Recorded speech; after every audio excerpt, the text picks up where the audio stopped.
Every year, the Met Gala is a glamorous event where celebrities showcase the most extravagant fashion. This year the theme was Gothic elegance, and the anticipation was palpable. Among the attendees was Billie Eilish, the young pop sensation known for her haunting vocals and unique style. Billie was thrilled to be a part of the event, having chosen a stunning black gown that fit the theme perfectly. As she arrived at the Metropolitan Museum of Art, the cameras flashed, capturing her every move. The grand staircase, adorned with dark roses and flickering candles, set a mysterious and captivating scene. The night was filled with laughter, music, and dazzling displays of fashion. As the evening progressed, Billie wandered through the museum's dimly lit halls, admiring the art and artifacts. She found herself drawn to the Egyptian wing, an area she had always found intriguing.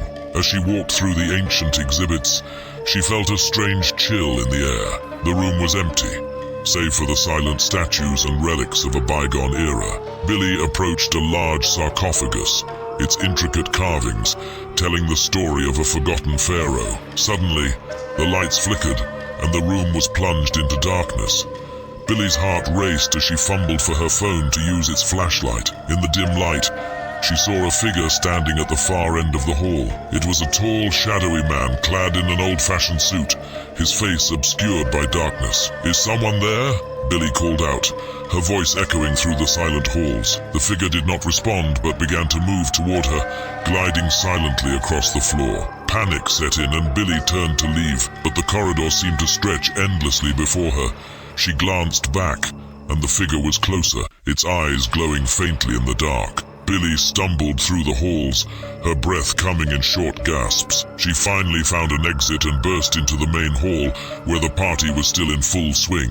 She looked back, but the shadowy figure was gone. She tried to shake off the encounter and rejoined the festivities, but a sense of unease lingered.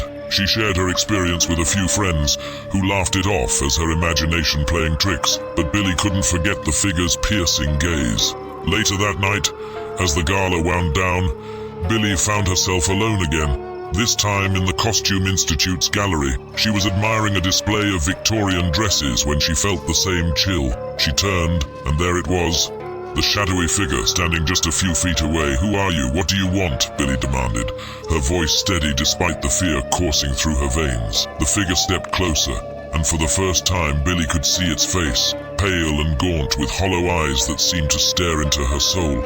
It reached out a hand, and Billie felt an overwhelming sense of sorrow and despair.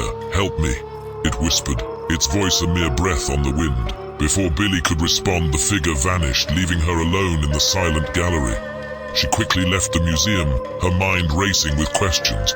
Who was the figure? Why had it appeared to her? In the days that followed, Billie delved into the history of the museum.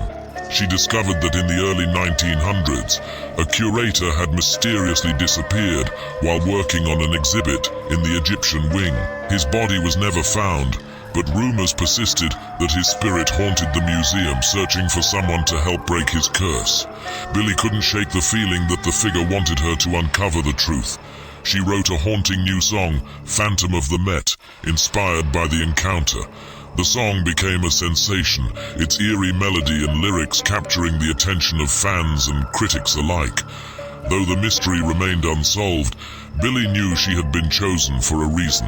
She continued to visit the museum, hoping to one day help the restless spirit find peace. And every time she performed Phantom of the Met, she felt a connection to the shadowy figure, a reminder that some stories are never truly forgotten.